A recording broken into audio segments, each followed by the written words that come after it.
Do we all see recording in top left of our screen? Yep. Okay. So who's going first? I got it. So welcome to the podcast. And because of like the craziness in the world, we just kind of decided that we can take a break and talk about books. I love books. I know Jack does too.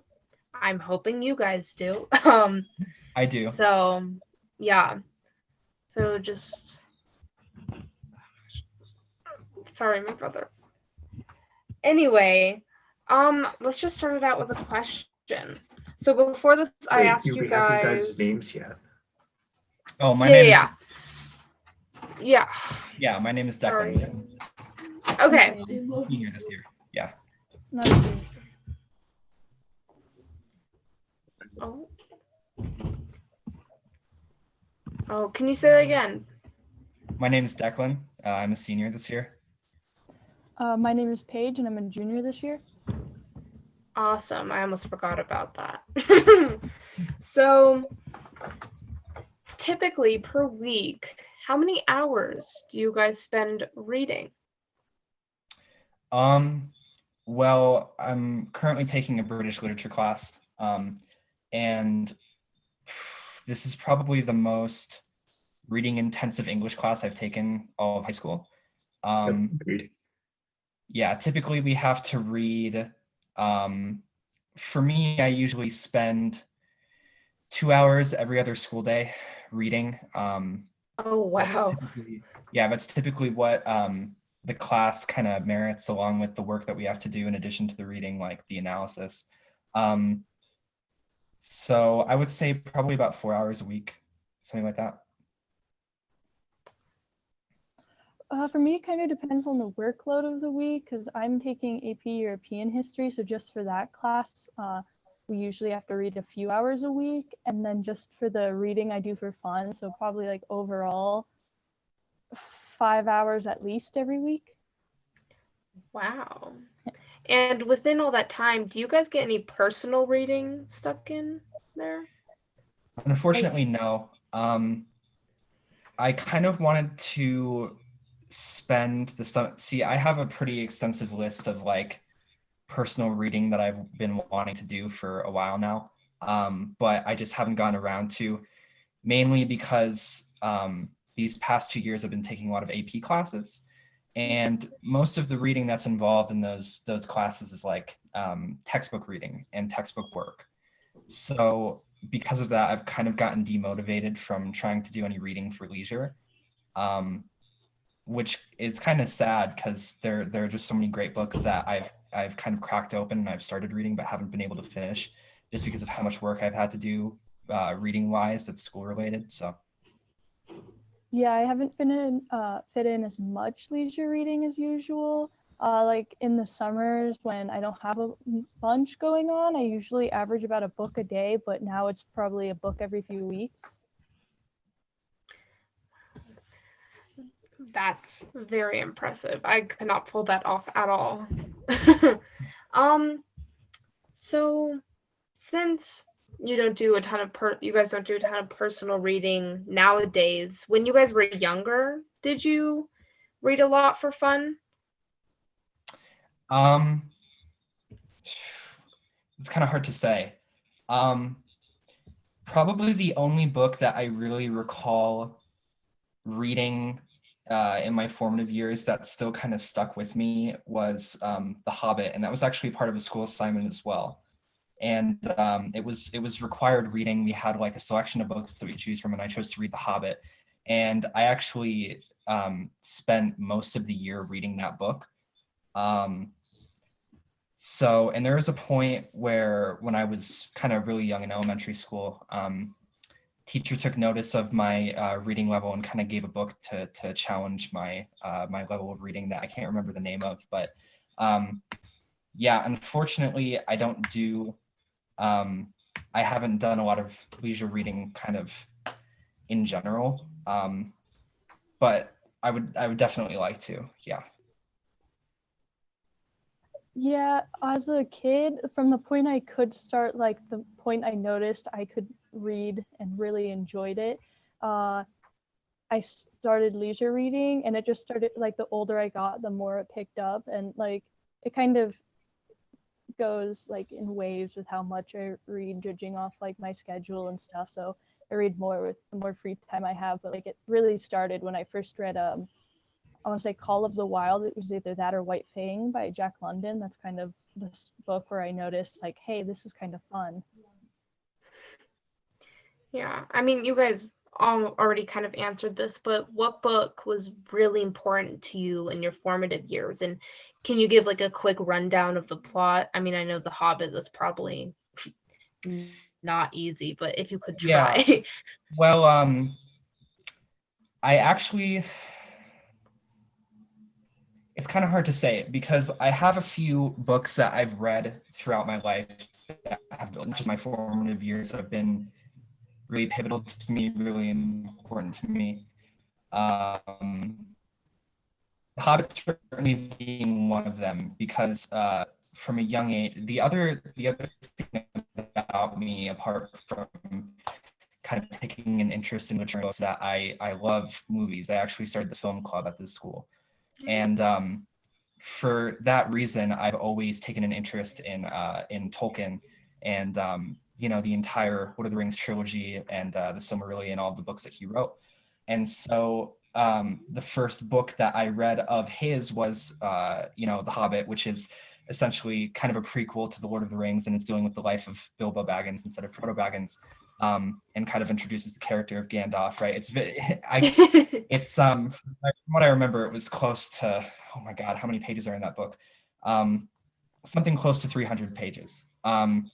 So it's a pretty extensive book, but the thing that I love about that book is that it's the thing that got me into fantasy literature, and it's the thing that got me into this whole idea of writers building these vast, expansive worlds, just with pen and paper, right, and just their imagination. I mean, there are so many things that I find inspirational, incredible about Tolkien.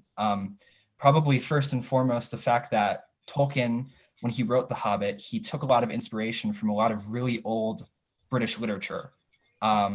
One of those books actually being the first book that we read this semester in British Lit, which was Beowulf.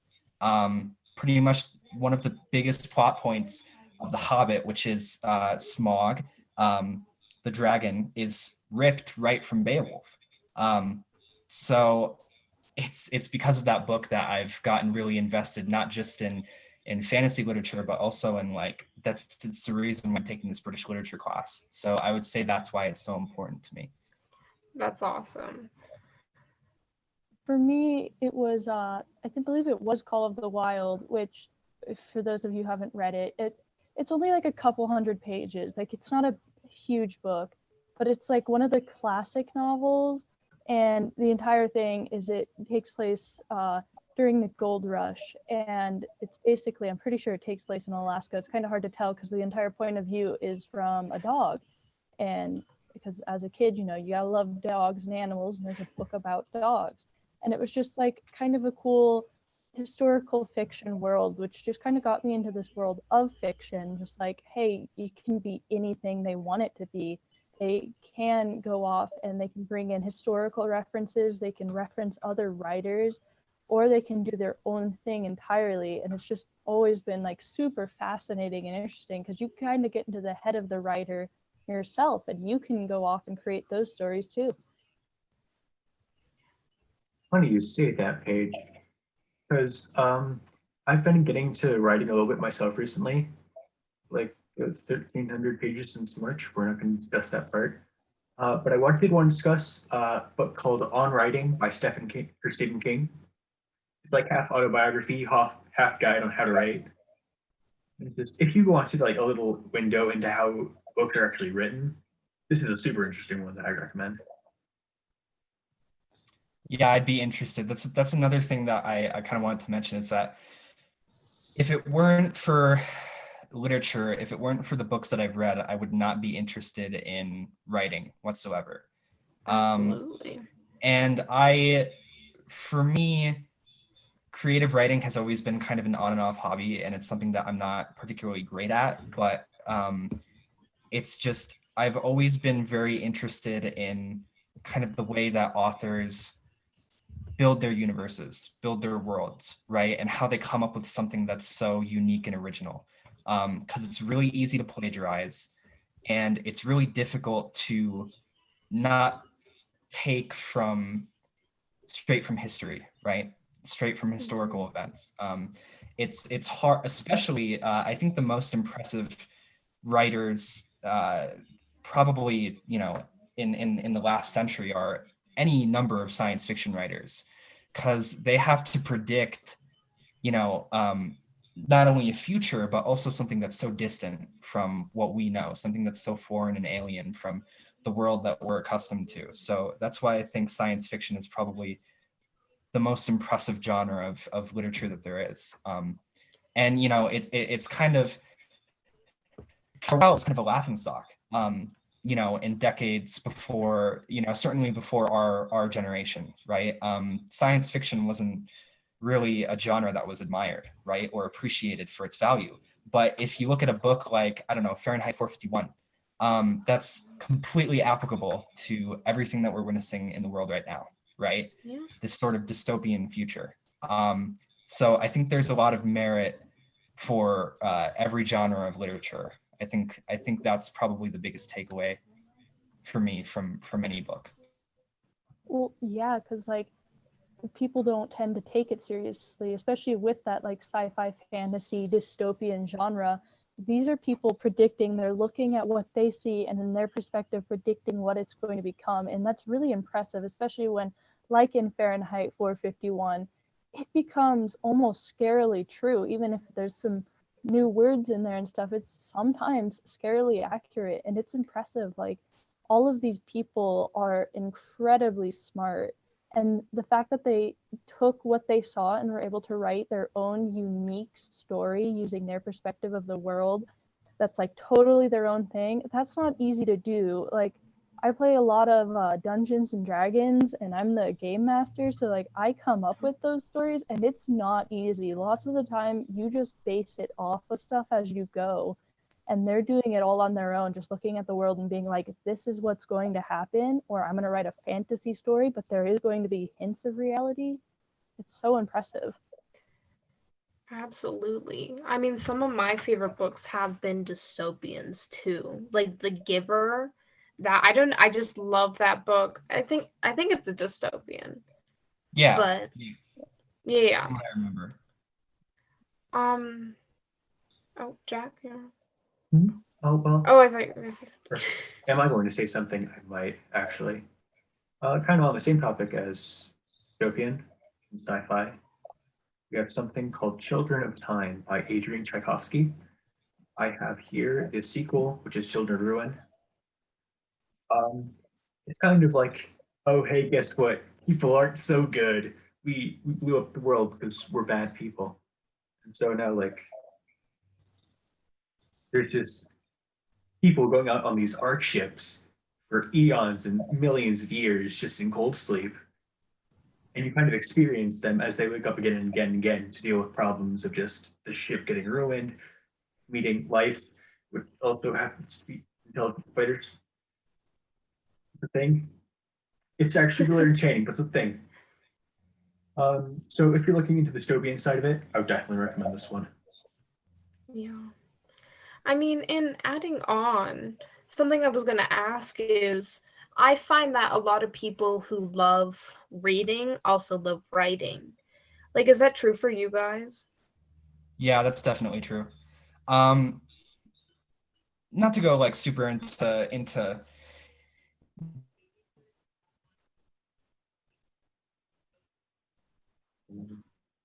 Oh, Is it coming out? It froze. yes. We lost you there. Oh. Should I just go? I mean, yes. Go. looks like it cut Hello? out there. Sorry. All right.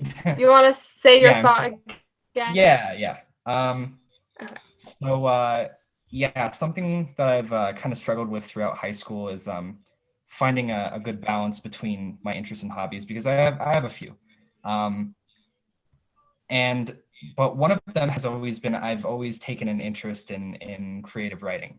And like I said before, it's always been kind of an on and off thing, but I think most of my investment in writing comes from escapism. I think that's probably the thing that a lot of fantasy writers and a lot of science fiction writers and just writers in general really value, is this ability to use writing to kind of escape from reality and create your own reality. And so that's kind of, the comfort that I've taken in being able to occasionally, like, write a little story or kind of, create this own world of mine, is just being able to escape from kind of the worst facets of reality, which, it's really prevalent today, right? I would have no doubt that people right now are probably their most creative, and they're probably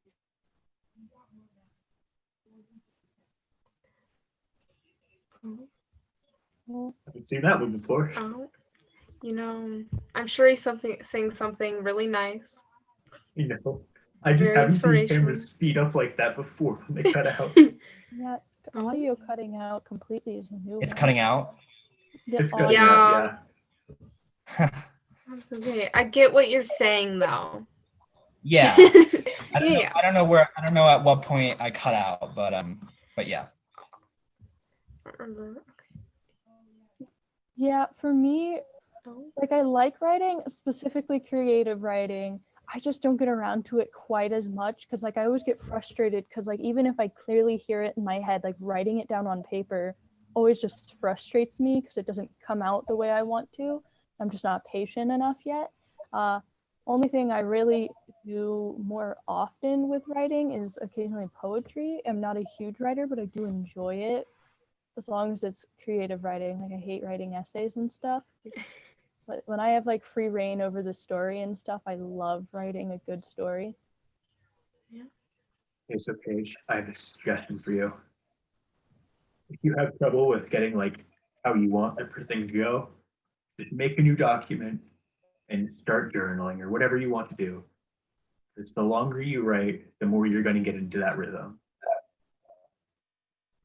Oh, we should quote that or something. Good advice. All right. That every writer says. Yeah. All right. Bringing it a little bit more simple, what is your guys' favorite genre of book? It's kind of a tough one for me because I've been talking a lot about fantasy, specifically like medieval fantasy, because I love all of the really early legends in history, like the Arthurian legend and stuff like that. I really do enjoy that type of literature. But at the same time, all of last year, I took AP Lang last year. That was the English class that I took. And we primarily were reading nonfiction, right? Works of nonfiction. And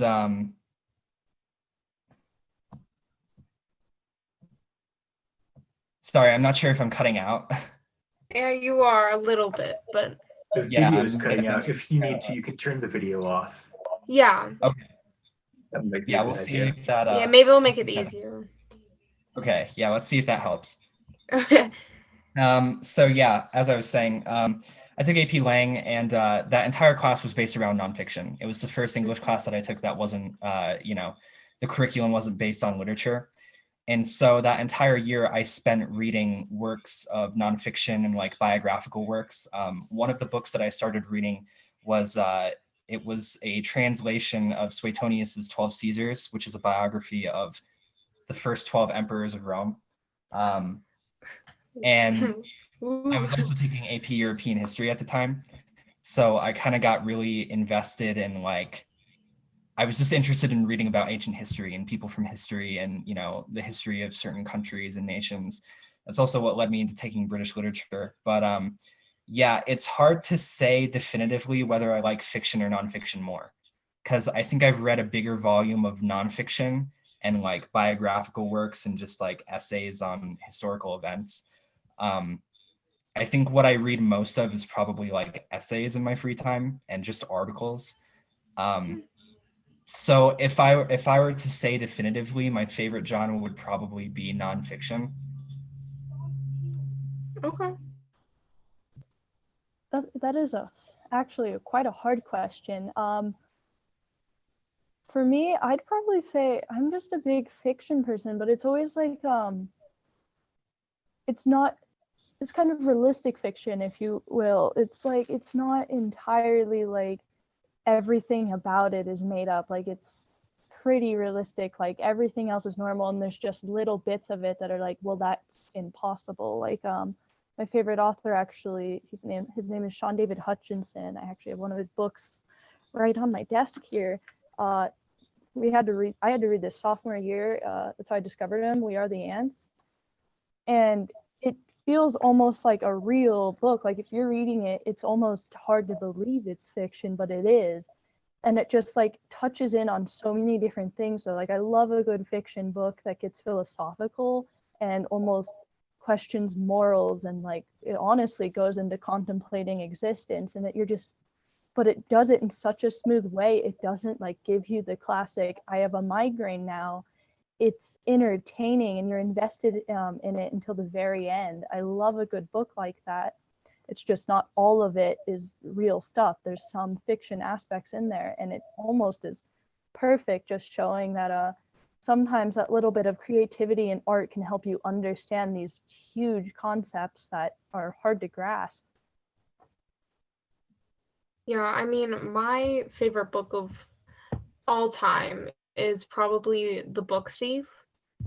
And I don't know, I end up reading a lot of World War II books just cuz, I don't know, but I think historical fiction, like where it is real but some elements aren't, I think I appreciate those a ton. Yeah, I have The Book Thief on my desk too. It's one of my favorite books of all time. Like I love a World War II novel, but I think honestly this one might be the best one I've ever read. Absolutely. It comes in from a point of view most people haven't seen, and it's just It's like so good. the metaphors in it are so entertaining and like beautiful, honestly. And it's entertaining, and you're crying, but you're gonna read it anyway, and it's just such a good book. Yeah, I don't think I've ever cried more to a book than reading that one. Like, oh, so good. Oh, yeah. All right, so I'm probably the only person here who really votes for fiction and definitely fantasy. I lean towards. I don't know if any of you have heard of this one. It's called The Witcher. I've heard of it. I Dude. haven't seen it yet. Not seen it, read it yet. I have seen it actually, because there's a TV show adaptation on Netflix. Real good, actually. I have wanted to read it though. Yeah, the short stories are so interesting because it's reinventing these ancient traditions of like Firebird. I don't know if that's actually one of them, but just thinking like the Firebird. Let's remake this as a Western fantasy creature, and let's make this guy who has silver swords fight it. And it's so interesting to see how that series develops over time. Because you move more from mercenary dude goes to fight monsters to mercenary dudes likes his really likes protecting his daughter. I'm not kidding either. And it's a really good book series. You should read it. Wanted to read it for a while, so now I'm just going to use this as an excuse to go impulsively buy some of them. Exactly. Bingo. All right. So, Paige, you kind of mentioned this, but what are your guys' thoughts about books being turned into movies and TV shows? It's kind of a touchy subject because a lot of people, the popular opinion is like when a book gets adapted into a TV show, or if it gets adapted into a movie, normally the adaptation is a butchery of the source material. Mm-hmm. I think probably the best example of an adaptation done probably as perfectly as you can get it would be The Lord of the Rings.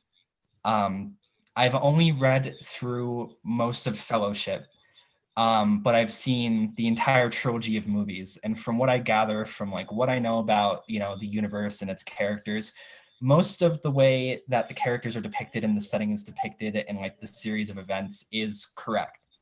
But if you want to talk about a butchery of source material, that would be Game of Thrones.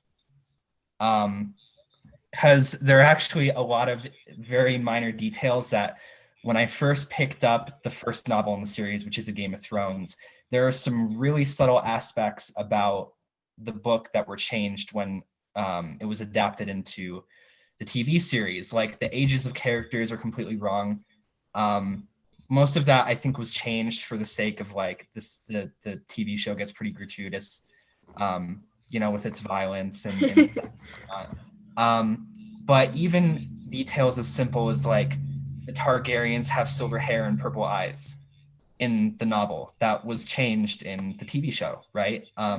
So it's just minor details like that put me off. But I think for the most part that as long as the meaning of the book isn't lost in translation when it's adapted into a movie or TV show, I think it's fine. I think people can take as many artistic liberties as they want. They just can't change the overall meaning of the book, right? The intended meaning of it. Because when you do that, then you're ruining what the author intended, which I think is like the worst sin that you could commit probably with any adaptation. Yeah, I agree with that. It's really kind of a loaded subject, honestly, as a big book fan, where it's like, if you're gonna do it, please do your best with casting, with what you have. Like, we understand that there's certain things, like in a book where it's like real rough, like Game of Thrones. Yeah, there's certain things like where some of the actors, as young as they are in the book, you're not gonna do that for the TV show. But for certain things, it's like sometimes they just go off, and I'm like, okay, we're all about the like artistic liberties and the creativity, but sometimes it's not even the same plot. It's almost like feels like it should be copyright infringement. Like it's just the same names and same like base of the idea, but it's an entirely new thing. Like my favorite example is Percy Jackson series. There's 5 books in the first series and there's only 2 movies. There's nothing inappropriate in it, and the actors are all like double the age of the characters in the book, and they didn't need to do that for this. And it's just, there's nothing accurate. And like in interviews, none of the cast has actually read the book either. Like not one of them understood any of the references they asked in questions. It was like so upsetting. So like that's not good. Like no one likes that. But if the adaptation is accurate and it's like got its artistic liberties, but at the same time it presents the same overall plot and invokes the same emotions, such as the Hunger Games. I thought Hunger Games is probably one of the best adaptations I've ever seen from book to film. Then we're fine with it. Like they did as best they could with casting, and like it was all accurate, fairly accurate. There was a few little liberties in there, but like at the same time they're dealing with budgets, and it was just really good. Like I was okay with that. So it really is kind of how you handle the situation depends entirely on the book and the movies or TV show.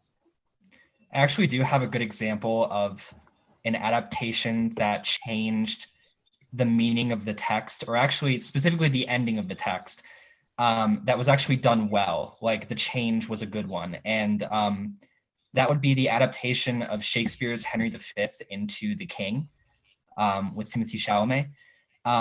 So the way that the ending got changed is the play is a comedy. And the reason why it's not considered a tragedy is just the way that the play ends. It's kind of hard to explain. But in the ending of both the play and The King, Henry V marries Catherine of Valois. And the way that it got changed in The King is essentially they created this plot where supposedly the Prince of France sends an assassin to murder Henry V. And because of this, Henry V goes to war with France, and he takes France. When he's at the wedding with Catherine, Catherine reveals to him that there was no scheme made by the prince to have him assassinated. And it was actually Henry V's right-hand man who put kind of like a decoy assassin, right, kind of sent him so that his hand would get Henry V to go to war with France and they would get more territory. And then he ends up killing his hand. That's how the king ends. But the play ends completely differently. That entire plot is like more or less non-existent in the play, from what I recall. So I think that's probably one of the better, because it changes the play from a comedy into a tragedy. A tragedy. So I think that's a good example of, taking liberty with source material. And at that, all of Shakespeare's plays that are based on historical events are taking liberty with the history. Like they're not completely historically accurate. So Yeah.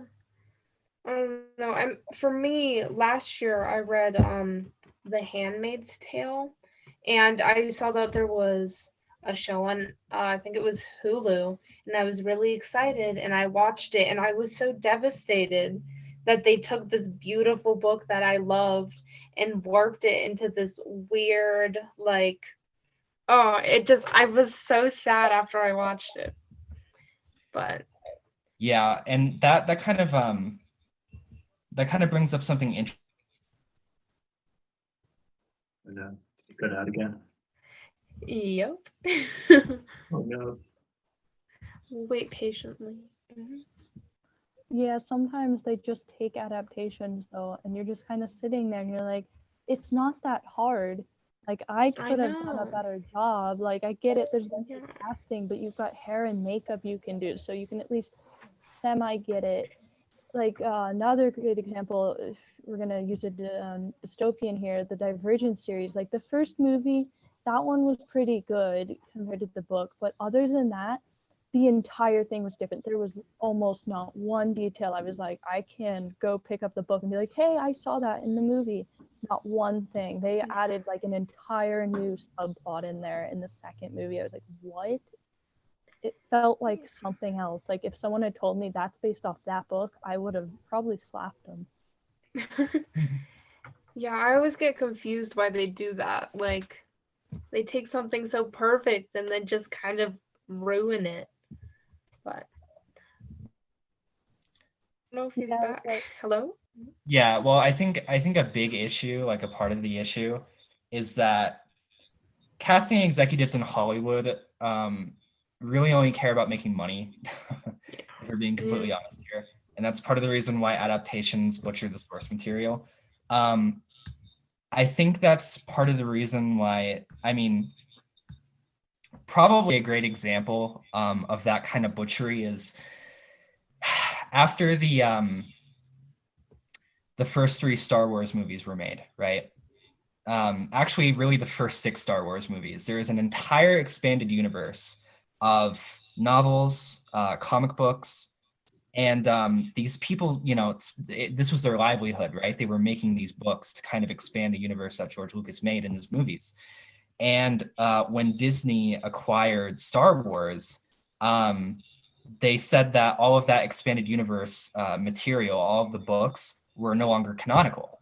And they just made their own universe to replace everything that was written, right, put into text. And not a lot of people know that. A lot of people are like, oh, it's just the new trilogy of movies. But yeah, no, there was an entire span of like 20 years or more where people were writing books, right, and making comic books, graphic novels that were based on Star Wars and expanding the universe. And Disney just kind of tossed it all aside and said, this is no longer canon. Disney has done that multiple times, actually. They did that. Percy Jackson series was a Disney movie that they did. And Rick Riordan, actually the author of the Percy Jackson series, is still mad to this day. He actually refuses to acknowledge those movies exist at this point, after he was like, yeah, no, they didn't let me help at all. Like they refused to let me have any say. And they're actually making a TV series based off like 3 of his different books, like series. And he's actually created an entire studio dedicated towards making these things, just because he doesn't want anyone. Right. Okay. So I think to change topics a little, how has reading for school changed the way you read? So like for example, if I'm reading a personal book, I just annotate it. and I'm not doing anything with it, but I like to get the deeper meaning out of it. So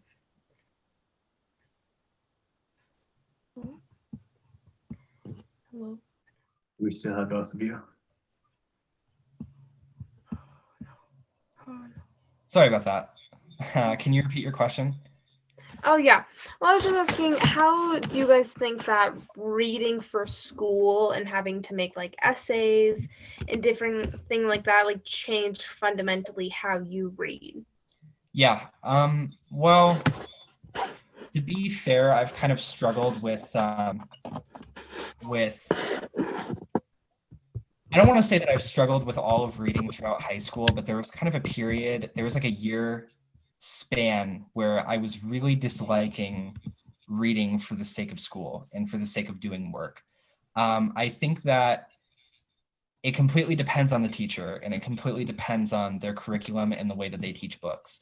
Because probably the best English teacher that I had was the teacher who I had last year when I was taking Lang, because there wasn't a requirement for you to annotate your text. And annotations didn't get checked, right, when you were reading. So you could basically read at your leisure, and I kind of absorb material way better that way. I think that AP Lang probably have impacted the way that I write essays the most. Because that entire class was based around teaching like, okay, we're going to examine the way that people talk. We're going to examine their body language. We're going to kind of analyze like why people write the way that they do with like the length of sentences that they do, like down to all of those nitty-gritty details. And so that completely changed the way that, not only the way that I approach nonfiction, but the way that I approach all reading, right? I always look for those details, no matter if it's like a play or if it's, a biography or what it is, which, most of the time a biographer isn't going to be using, those kinds of methods in their writing, those kinds of approaches to their writing. But I mean, they might skew details, right, to portray someone as being more heroic than they are, or, making a nation look like they were in the right in, like a time of war, right? All those sorts of things, all thanks to AP Lang. I think that I'm now more of an invested reader when it comes to all that I've read now. So, Do you want to shout out that teacher? yeah, my teacher is Mr. Golden. Okay. Yeah, I thank him for being the reason why I got a perfect score on the exam. So, Oh. yeah, I don't mind shouting him out. School reading for me is always like it entirely depends on the book and the unit. And like now that I'm in my junior year, some of the books we're reading, like I appreciate the fact we're going everywhere around the world now for these books. Like I love that. But some of the books, it's like even if I like the meaning behind it, they're just incredibly dull to read on top of all the assignments that come with them. Like we just read Siddhartha. We just finished it up like last week. And I have never been so bored reading a book in my life. Like it's just dull reading because you're just sitting there and it's like it's really raw with the character personality, but you're just sitting there and you kind of want to strangle this character, because not in a good way either, because the entire thing he's just going through bragging, and the entire novel is just him going around thinking he's better than everyone else. That's basically the book. And it's like it's meant to show how to become enlightened. I get that, but some of the books we've had to read I just don't love. Like sophomore year, I didn't like Catcher in the Rye because the entire point of the book is kind of No, we got to cut out again. Yeah. Yeah, I was not a fan of Catcher in the Rye either. Holden is very whiny. Let's see if he... I might be the only person who thought it was decent. Really? I don't know why. I just connected with Holden. You Way got too it. many characters in anything named Holden or Holston. Okay. No, I have to say this right now. Okay. The Children of Time book, the first character name is Holston. Leviathan Wakes, character name, Holden. One letter off. I swear they're the same character. Oh gosh. Oh That's oh no. no. Oh, that's really. No. Oh, okay. Well. Oh. Yeah, I cut Poor out for a Ryan. bit there. I'm still here. Okay. Well, it's I funny mean. that Catcher in the Rye got brought up because that actually ended up being my favorite book I read sophomore year. Yeah. Um, Yeah. yeah. So, well, that kind of leads me into like, there's this whole thing with required reading in school where like I've had so many instances where we've been assigned a book and I've just slogged through the entire unit. But then there have been certain standout books that we've read throughout all of high school that like still stick with me to this day and will always be my favorite, novels that I've read of all time.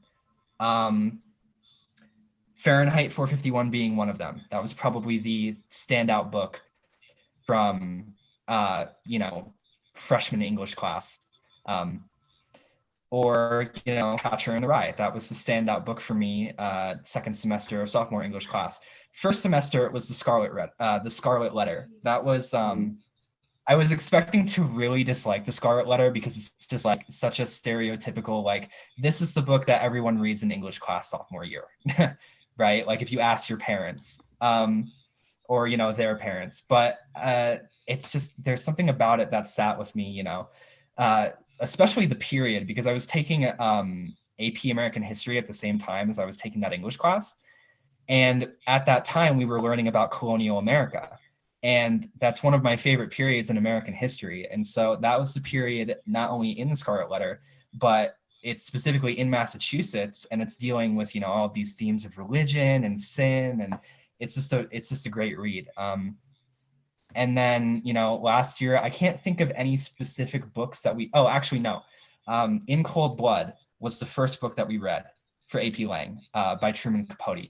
And that book still absolutely sits with me. It's probably the darkest book that I've ever read in all of high school. It's about this like multiple homicide murder investigation that was long lasting, and Capote was the one who was kind of involved. He wasn't involved in the investigation, but he was the one who kind of chronicled the entire trial and kind of what ended up happening. And needless to say, they got put on death row, but by the end of the book you're sympathizing with one of the murderers. So yeah, there have been some incredible books that we've read in high school, and there have been some absolutely abhorrent books that I've read in high school. I agree. So, I mean, I think just to wrap everything up, would you guys mind sharing your favorite book and giving like a little, I guess not summary, but like a little shout out and why you like it? That's a tough question to answer. Just off the cuff. I know. I know. Maybe because we've already discussed some of our favorite books at length. Yeah. Right. Well, because there have been a lot of nonfiction books that I've read that I've really enjoyed, but I just enjoy them for the sake of like, oh, I'm kind of a history buff. But if we're talking books that have like stuck with me for a while, my answer would definitely be The Catcher in the Rye.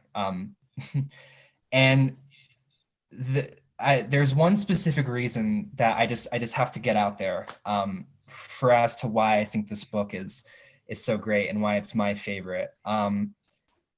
It's because it's hard to understand at first the character of Holden Caulfield, right? It's hard to understand, why is he failing school? Why is he turning to prostitutes and like doing like drinking, and why is he turning to this lifestyle when he's only a kid, right? When he's only a young adult, hasn't even gotten out of high school yet.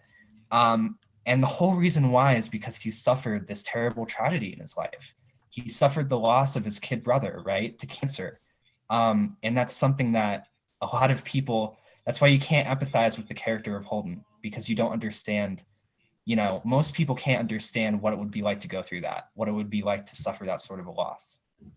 So that's why I love the book so much, because it's like, this is just a glimpse into like why people need to respect each other no matter what the circumstances. Because you wouldn't respect Holden, right? You wouldn't respect him for flunking out of school, getting kicked out of boarding school, right? As many times as he has been, and just, being kind of a troublemaker. But then you learn, oh, he's had this horrible hardship in his life that's made him become lazy and just demotivated to live. So that's why I think it's such a great book. It's my 2 cents. For me, I already mentioned this book, actually. Hopefully my Wi-Fi holds on for this part. We Are the Ants by Sean David Hutchinson. I read it sophomore year, and it's just one of my favorite books. And it's just because kind of same thing as Catcher in the Rye, actually, just with more of a modern twist. This guy experiences a terrible loss. The main character, Henry, experiences this terrible loss. He loses his boyfriend to suicide, actually. And it's just kind of like him, even a year later, just seeing how much it affects him and how he's throwing himself away and not trying and barely surviving just because of how it affected him. And it shows you like his home problems and how everyone's like judging him for how he acts, even though it's honestly no one really knows why he's acting the way he is. Like they can't begin to understand the pain he's in and how he's pushing away people. And it just does it in a really beautiful way, but it's like it manages to keep it like you're laughing one moment, crying the next. Like it's humorous, and it's got kind of like the book Thief, millions of these beautiful metaphors or ways of saying things. The author says them really well.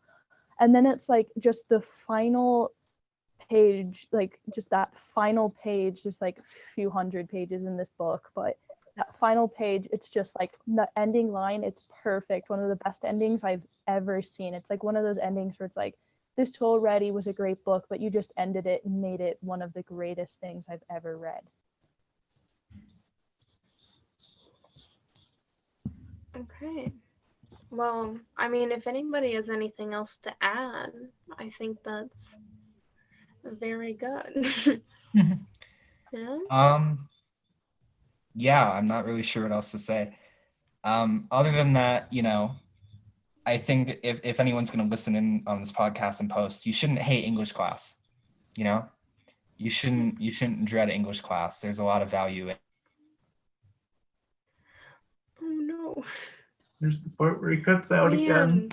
I believe what he's trying to say is you can learn a lot from it, even with the boring parts. There's just a lot of little things, and it can introduce you to things you really love. So just like hang in there, because you might find your favorite author like I did sophomore year. You might find at least a book that means everything to you, or you may not, but at the very least you're learning how to do something so creative and people in so many places can't do, and you have such a great opportunity. So just take it, even if you hate it.